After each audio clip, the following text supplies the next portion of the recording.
Hello everyone, welcome to the collective learning. आज हम 20 अगस्त first shift के वो सभी क्वेश्चन जीके के देखने वाले हैं जो एनटीपीसी में पूछे जा रहे हैं। तो इसका पहला क्वेश्चन है, वरुण एक्सरसाइज किन दो देशों के मध्य होती है? तो इसका करेक्ट आंसर क्या होगा? भारत और फ्रांस के बीच ये होती है। ये स्टार्ट कब हुई थी? तो ये 2001 में स्टार्ट हुई थी। ये हिंद महासागर क्षेत्र में दोनों देशों की रणनीतिक साझेदारी को मजबूत करता है। अगला देखते हैं, the whispering mountains marvellous folk tales from the Himalayas पुस्तक के लेखक कौन है? तो इसको किसने लिखा है? नीलिमा आडवाणी जी ने इसको लिखा है। इसमें हिमालयी क्षेत्र के विभिन्न अद्भुत लोक कथाओं का संग्रह है। भारतीय संविधान का अनुच्छेद 14 किससे संबंधित है? तो अनुच्छेद 14 जो है वो समानता का अधिकार प्रदान करता है, जो कानून के समक्ष समानता और उसके संरक्षण की गारंटी देता है। अगला देखते हैं, ASCII का फुल फॉर्म क्या होता है और इसका तात्पर्य क्या है? तो इसका फुल फॉर्म होता है American standards code for information interchange. यह टेक्स्ट को डिजिटल रूप में प्रस्तुत करने का एक मानक होता है। अगला देखते हैं, रेरा एक्ट किस वर्ष लागू किया गया था? तो इसको 2016 में लागू किया गया था। Real estate regulation and development act 2016 के नाम से इसको जाना जाता है। भारतीय संविधान की 5वीं अनुसूची किससे संबंधित है? तो ये अनुसूची जनजातीय क्षेत्रों का प्रशासन से संबंधित है। भारतीय संविधान का अनुच्छेद 244(2) और अनुसूची 6 किन राज्यों के लिए विशेष प्रावधान करती है? तो इसमें 4 राज्य आते हैं, असम, मेघालय, त्रिपुरा और मिजोरम। अगला क्वेश्चन है, अरब सागर और पश्चिमी घाट के मध्य कौन सा मैदान है? तो यहाँ पे क्या है? कोंकण तट यहाँ पे पाया जाता है। अरब सागर और पश्चिमी घाट के बीच स्थित एक संकीर्ण तटीय मैदान है। यह महाराष्ट्र, गोवा और कर्नाटक के कुछ हिस्सों में फैला हुआ है। अगला है, भारतीय दंड संहिता की धारा 498(1) किससे संबंधित है? तो ये पत्नी पर पति या ससुराल पक्ष द्वारा क्रूरता से दहेज, उत्पीड़न, मारपीट, मानसिक प्रताड़ना आदि से संबंधित होता है। अगला देखते हैं, राज्यपाल को शपथ कौन दिलाता है? तो उच्च न्यायालय के मुख्य न्यायाधीश होते हैं, वो शपथ दिलाते हैं। अनुच्छेद 159 के अंतर्गत होता है। अगला देखते हैं, 3 मार्च 2025 को कौन सा दिवस मनाया गया था और उसकी थीम क्या थी? तो इसका सही उत्तर क्या होगा? विश्व वन्यजीव दिवस यहाँ पे मनाया गया था और इसकी थीम क्या थी? Connecting people and planet, exploring digital innovation in wild life conservation. ये इसका फुल फॉर्म था। ये इसकी थीम थी। अगला है, सतत विकास शिखर सम्मेलन 2025 का आयोजन किसने किया था? इसका सही उत्तर होगा ऊर्जा एवं संसाधन संस्थान टेरी, यानी कि the energy and resource institute ने इसको ऑर्गेनाइज किया था। अगला है, काकतीय वंश के पतन के बाद किस सल्तनत कालीन शासक ने हरिहर और बुक्का को बंदी बनाया था? इसका सही उत्तर होगा मोहम्मद बिन तुगलक ने बनाया था और बंदी बनाकर इनको दिल्ली लाया गया था। बाद में इन्होंने दक्षिण लौटकर विजयनगर की स्थापना की थी। 2011 की जनगणना के अनुसार किस राज्य की शहरी जनसंख्या सबसे अधिक है? इसका सही उत्तर होगा महाराष्ट्र की, जो कि मुंबई जैसे महानगर के कारण यहाँ पे जाना जाता है। एशिया की सबसे लंबी सुरंग कौन सी है? अटल टनल के बारे में आपने सुना होगा। ये रोहतांग, हिमाचल और यह एशिया की सबसे लंबी हाईवे सुरंग है। इसकी लंबाई लगभग 9.02 किलोमीटर है और इसे 2020 में प्रधानमंत्री मोदी द्वारा राष्ट्र को समर्पित किया गया था। एलोरा की गुफाएं किस वंश के शासकों द्वारा बनवाई गई थी? तो इसको राष्ट्रकूट वंश के द्वारा बनवाया गया था। 8वीं शताब्दी से लेकर 10वीं शताब्दी के मध्य बनाई गई थी और ये बौद्ध, हिंदू और जैन धर्मों से संबंधित हैं गुफाएं। अर्मीनिया देश की किस देश के साथ सांधि वार्ता हुई है? तो अजरबैजान के साथ हुई है। 2025 में दोनों देशों ने शांति संधि पर हस्ताक्षर किए, जिससे क्षेत्रीय स्थिरता की संभावना बढ़ गई है।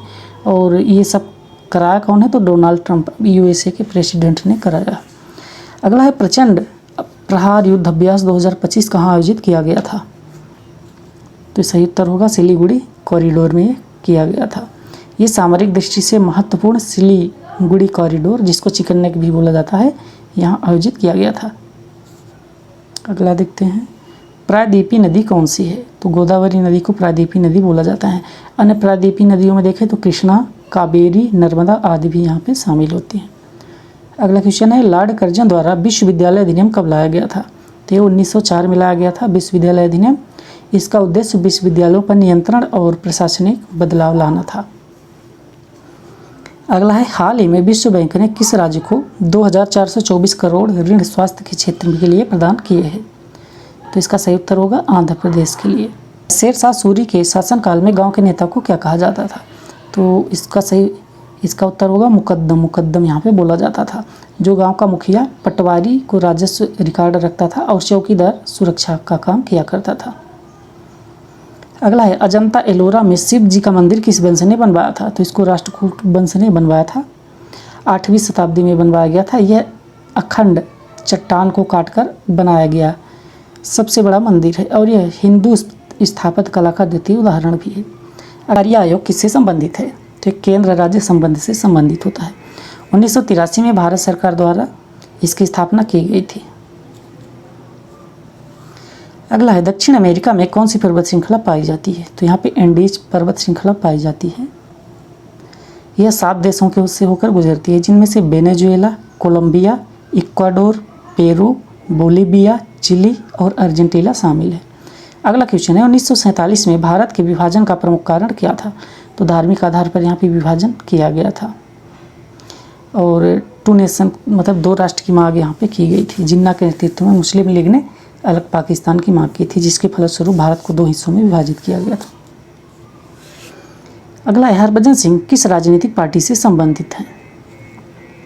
तो 2022 में इन्होंने आम आदमी पार्टी को ज्वाइन किया था और पंजाब से राज्यसभा के लिए चुने गए हैं एक सदस्य, आम आदमी पार्टी के सदस्य के तौर पर। अगला है, सस्टेनेबल डेवलपमेंट इंडेक्स की मीटिंग किस संस्था द्वारा की जाती है? संयुक्त राष्ट्र विकास कार्यक्रम इसको करता है। यह रिपोर्ट विभिन्न देशों की सतत विकास लक्ष्यों यानी SD सस्टेनेबल डेवलपमेंट गोल्स में प्रगति को मापता है। अगला है, 2025 कलिंगा सुपर कप का विजेता कौन था? तो मोहन बगान ने इसको जीता था। ये आयोजन ओडिशा में हुआ था और इस वर्ष का विजेता मोहन बगान बना। फाइनल मुकाबले में दमदार प्रदर्शन करते हुए ट्रॉफी इन्होंने अपने नाम की थी। अगला, नीरज चोपड़ा ने डायमंड लीग 2025 में 90 मीटर से अधिक भाला फेंका था। यह उपलब्धि उनके लिए क्यों ऐतिहासिक थी? तो ये इसका उत्तर होगा, ये उनका पहला 90+ मीटर थ्रो था। विश्व स्तर पर एक एलीट थ्रोअर की श्रेणी में लाता है। यह थ्रो भारत के लिए भी गर्व का क्षण था, क्योंकि बहुत कम भारतीय खिलाड़ी इस आंकड़े को पार कर पाए हैं। अगला है, कंप्यूटर पर खुली हुई विंडो या एप्लीकेशन पर बीच में स्विच करने के लिए किस शॉर्टकट कुंजी का उपयोग किया जाता है? तो यहाँ पे Alt+Tab शॉर्टकट का उपयोग कर एक से दूसरी विंडो या एप्लीकेशन पर जल्दी से स्विच किया जा सकता है। अगला है, मानव शरीर में सबसे प्रचुर मात्रा में पाए जाने वाला प्रोटीन कौन सा है? तो यहाँ पे कोलेजन पाया जाता है मानव शरीर में सबसे अधिक मात्रा में। यह त्वचा, हड्डियों, स्नायुबंधन, कार्टिलेज आदि के निर्माण और मजबूती में महत्वपूर्ण भूमिका निभाता है। कितने व्युत्पन्न मात्रक है? How many derived units are there in SI system? तो यहाँ पे इसका सही उत्तर होगा 22 व्युत्पन्न मात्रक यहाँ पे पाए जाते हैं। 7 मूल मात्रक होते हैं और 22 व्युत्पन्न मात्रक होते हैं। खोंड विद्रोह का नेतृत्व किसने किया था? तो खोंड विद्रोह जो था वो उड़ीसा के आदिवासी समाज द्वारा 1846 से 1855 के बीच अंग्रेजों के अत्याचार और सांस्कृतिक हस्तक्षेप के विरुद्ध किया गया था। इसका नेतृत्व चक्र विश्व ने किया था, जो एक धार्मिक नेता भी थे। अगला है, चीता का पहला प्रजनन संरक्षण संस्थान कहाँ स्थापित किया गया? तो भारत का पहला चीता प्रजनन संरक्षण संस्थान गांधी सागर वन्यजीव अभयारण्य प्रदेश में स्थापित किया गया। यह परियोजना भारत में विलुप्त हो चुके चीतों के संरक्षण और पुनः स्थापना हेतु महत्वपूर्ण कदम है। 2022 में नामीबिया से चीतों को लाकर कूनों में बसाया गया था, मध्य प्रदेश में ही। अगला देखते हैं, दूध में पाए जाने वाला प्रमुख प्रोटीन कौन सा है? तो दूध में मुख्य रूप से केसिन नामक प्रोटीन पाया जाता है, जो दूध के कुल प्रोटीन का लगभग 80% होता है। The Himalaya in a small house पुस्तक किसने लिखी थी? तो इस प्रसिद्ध पुस्तक को जयंती रंगनाथन ने लिखा है। इनमें हिमालय क्षेत्र की सामाजिक और सांस्कृतिक कहानियों को सुंदरता से प्रस्तुत किया गया है। अगला है, वरुण एक्सरसाइज किन 2 देशों के मध्य होती है? तो ये भारत और फ्रांस के बीच होती है। 2001 में इसकी शुरुआत हुई थी। तो इस तरह से फर्स्ट शिफ्ट के जितने क्वेश्चन मिल पाए थे वो सभी मैंने यहाँ पे करा दिए हैं।